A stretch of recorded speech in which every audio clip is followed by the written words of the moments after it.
5, 4, 3, 2, rehearsal.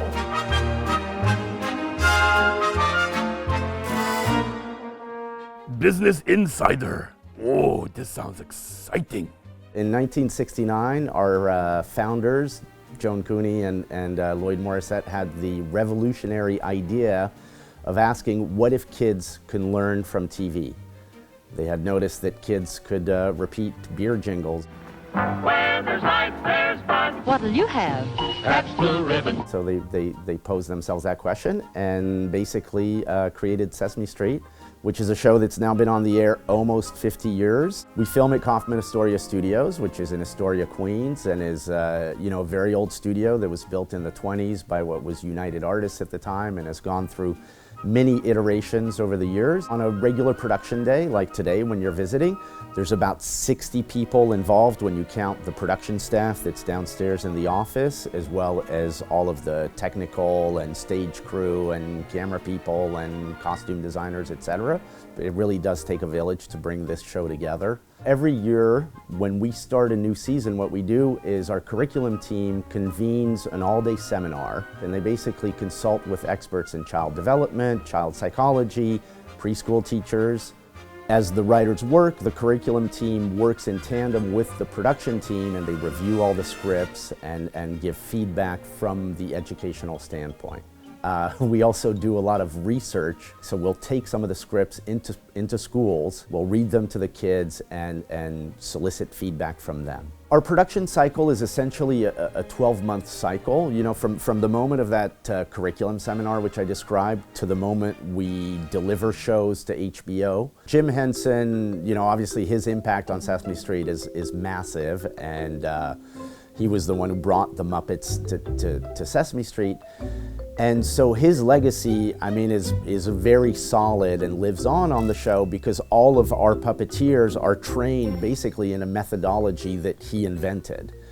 He took the puppet theater and decided, I'm going to get rid of that and just use the TV frame as my puppet theater while looking at a monitor so that I can position my puppet and see exactly what I need to see. And so basically he invented, puppetry for television. And our puppeteers are trained in those methods that he came up with. It truly is like kind of a magic act. So we have a core group of puppeteers that's is 14 people, 14 performers. We have a mentee program that we run to identify new puppeteers, and so there's a few of those, and we'll bring them in a day here, a day there. There's essentially three categories of puppets. There's the walk-around puppet, so that's Big Bird or Snuffy, for example, where the person is inside the puppet and they're operating it from inside. It's a full suit. You and me together, old pal. Then there's what we call a bag puppet, so that's like Cookie Monster or The Count. 1, 2, 3, 4. And so there the puppet covers the puppeteer.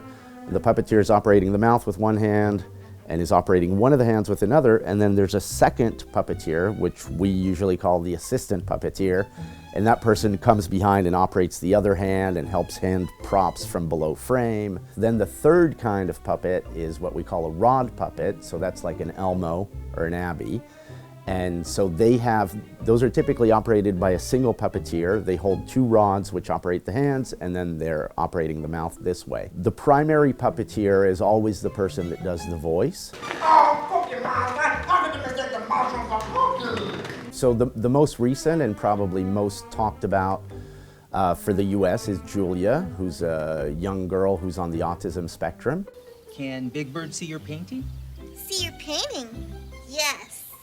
And she was developed originally by our social impact team.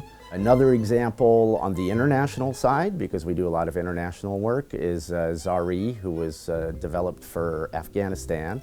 Welcome to the street. Thank you, Elmo. Today I'm so excited to be here. She's 6 years old, she's curious, and also has a younger brother who looks up to her, which is a great kind of gender equity role modeling. Carol Spinney has been here since season 1, and is the originator of both Oscar and Big Bird. He's obviously a legend and an amazing performer and just an amazing guy. We have a couple of crew members, believe it or not, who've been here for nearly 50 years. Frankie, who's our camera one operator, has been here since the beginning. Our sound effects editor, Dick Maitland, has also been here since the beginning. They work on Sesame Street because they love Sesame Street. They believe in our mission, so people tend to stay. In a given season of 35 episodes, we'll have 10 to 12 celebrity appearances. We love to do musical guests because kids love music. And the celebrities are for the parents and more so than the kids who may not know who John Legend is. But when we can combine both, do a musical and a celebrity appearance, then it's great for everyone.